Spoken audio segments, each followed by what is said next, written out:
Hi, welcome back to a brand new video. Talking individual programs of experience. So if you guys can hear the helicopter, they were engaging in noise campaigns with the helicopters. This has been going on for the past couple hours. I was doing something. I was actually preparing a PC case because I had ordered a motherboard. Didn't realize that it was an Intel motherboard. I'm thinking that it was an AMD motherboard, but it was an Intel motherboard. Usually I don't make mistakes like that. You know what I'm saying? But like I said, when they're targeting you, sometimes you will, you know, order the wrong thing. Because I thought it says AMD, but it actually was an Intel motherboard. So, you know, so I had to order AMD motherboard, which is going to come tomorrow. Doing a build with some again some extra parts that I had there, and you know I had the graphics card. I ordered the CPU off of eBay, and the case. I already had the power supply. I already had a SSD drive, NVMe SSD drive, and so the only thing I had to really order was motherboard, the case, and the CPU. I had an old CPU there, but the pin broke off of it, so I was like, I can't even use that. So anyhow, so I've been doing that. They have been engaging in a heavy noise campaign. I had to get up just to lean for it. It takes me, all I just did was putting the fans in the case, and that was it, and the power supply in there. But it took me a little while. Like I said, I can't really sit up straight for long periods, so I have to constantly lean over, and you know, like I said, I also got to be careful. So it takes me a little bit longer, which is fine for me. I'm not rushing it because I'm not going to hurt my back anymore. Um, and then like I said, when I start doing things like that, they start using these sirens to try to get me, to try to agitate me and aggravate me, so that way, I will if I um, like if my nerve is being affected tremendously, then I might end up hurting my back. I might end up, uh, sitting up or without holding on to something, or try to lean over without holding on to something, because they're manipulating not only in my emotional state but also my cognitive state as well. So still hear the helicopter again. It's at a distance. It's very low, and again, because they surveil me. So when I don't have, I had to go get my phone um, to record this. When I came into the kitchen without my phone, the helicopter was flying overhead, very loud, and I just woke my daughter up because again, she was up all night, and so she's tired. She's sleeping, and I just woke up. It's like 3 o'clock. I tried to wake up before, but she was still tired, so I just let her rest. And it's 3 o'clock. I said, okay, you got to get up. So I just woke her up, and right now I'm just gonna I'm making her something to eat, and then she'll have to do some schoolwork, right? So whatever homework that's posted, I'm gonna have her do it. Whatever she don't understand, I'll help her with it. But I try to tell Pam, every time you do this, this is what happens, and yet she does not learn. And it's like you get to the point where I'm getting tired of it. You know what I'm saying? I'm getting tired of it because instead of having some common sense, some self awareness, the excuses. Well, I don't do it all the time. It doesn't matter if you do it one time, 2 times, 3 times. It is the results afterwards. That's what I'm looking at. That's what I'm looking at. Say she came in the house. She took Monday off. Monday off. Ethan stayed home. Tuesday she went to work. Right. Wednesday she went to work. Came home yesterday. That was Wednesday, and went straight into her bed and went to sleep. She didn't say hi to me. Nothing. She just came in the house, dropped her keys on the floor or what have you, and went into her bedroom and went to sleep.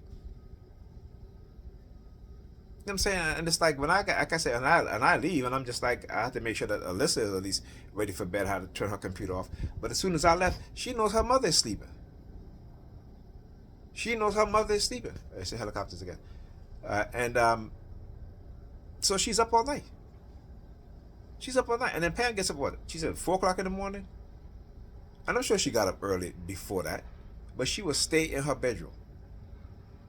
And I keep telling her, when you get up in the middle of the night, go and check on the children to make sure that they're sleeping. So she's, she's tired. And it's like, I'm telling you, it's like, this is the type of behavior that they're promoting within these women. Right? And particularly when it comes to their children, the abandonment of their children. Just because you live in the same house with your children, that does not mean that you don't abandon them. If you're not concerned about their education, if you're not concerned about their mental health, if you're not concerned about being a loving, caring parents and showing them affection, because children need these things. Okay, those are, if you're not doing those things, that is other forms of abandonment. So you're physically here in the same house, in the same apartment, but you're not really here. You get up in the morning, you'll stay hours in your bed. Instead, you get up in the morning and say, you know what, let me go and make the children breakfast. No, let me go and make them lunch. But you're waiting for them to come and ask you for lunch. Okay? Let me go make them dinner at 8 o'clock, 9 o'clock at night, during the week, when they got school. So they're up eating, like this. This is the thing I'm talking about. Right? In liberal states, this is what they promote. This is how they weaponize the women against the men and even their own damn children. And then they want to complain, right? That particularly with the boys, when they grow up and they become men, then they want to complain about those men. Then you can't complain, because y'all the one that's raising them to be like that. Y'all the one that's raising your daughters to be running the streets, promoting the 304 culture within your daughters. Because you want to live vicariously through them. You want them to do the things that you wasn't able to do. And not the positive things. You know what I'm saying? But the detrimental things, the dressing naked, going on. You know what I'm saying? Like I said, the woman, you can wear whatever the hell you want to wear. But don't complain when men treat you like how you dress. Have some modesty. Have some decency. There are certain outfits you wear when you go out, you should not be wearing. But these women don't care. And we, as black men, can't tell them nothing. Because you don't see any other group of women dressing and going to certain places where those things are inappropriate. But to the Negro women, they don't care. They don't care. They just, you go into a nice family restaurant, I don't care. I'm going to wear some shorts with half my ass out. They don't care what they expose young children to. They don't. Right? They sexualize their own daughters at a young age. They're happy when their 12-year-old sons, 13-year-old sons, 14-year-old sons talk about they got a girlfriend. Oh, he got a girlfriend. That's so cute. Y'all can go out. Like shit like that. It's like, no, stop promoting that stuff within our community, within our children. Stop promoting those things. Right?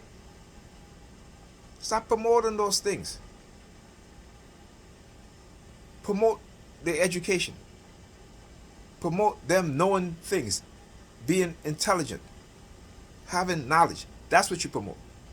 But no, they want to promote the 304 lifestyle, because that is what they wanted to do when they were younger. And it's ridiculous, as I said. Whereas our women used to be the most intelligent women on this planet. They used to be the most wise women on this planet. Wisest women on this planet. And now, look what they've become. Look what they've been turned into. No self-awareness. None at all. I posted a video of a pastor who was abusive to his wife, and I guess his wife shot him and killed him. You know what I'm saying? I was on the bus today, and they was talking about, God is great, and God is, how God is so great, woman? Right? You look like you need a whole lot of help, but God is so great. That is the mindset what they do to our women. And once you destroy the women, our women, there's no more black nation going forward. Look at the young people that's coming up. You think it's by coincidence that they are engaging in the type of behavior they're engaging in? It's not a coincidence, and it's not some act of is not an act of God. It's not something that's an act of nature, or coincidence, or accident. It is not. It is purposely orchestrated against us, and we don't want to look at it. We don't want to see, as Dr. Francis Cress Weston say, that black people is in a war, and they remain ignorant. They refuse to see the truth. They refuse to see their reality. Anyhow, yeah, the noise campaign. This is all day. Between that, helicopters, sirens, again, very, very hectic today. But like I said, it's my purpose to expose what it is that they do. Our people have to come back to who they are, to a scientific mindset. Get rid of that believing mindset. I keep saying, go and read the definition of a believer's mindset, and you will see exactly why they want us to be believers. You will see exactly why they don't want us to be critical thinkers. You'll see exactly why they keep us out of the scientific field, the medical field, the technological field, right? The scientific field, the financial industry. Nothing more. I mean, I'll keep repeating these things until we get it. All right. Anyway, I'll talk to you guys. That's the Keller. Talk to you guys in the next video.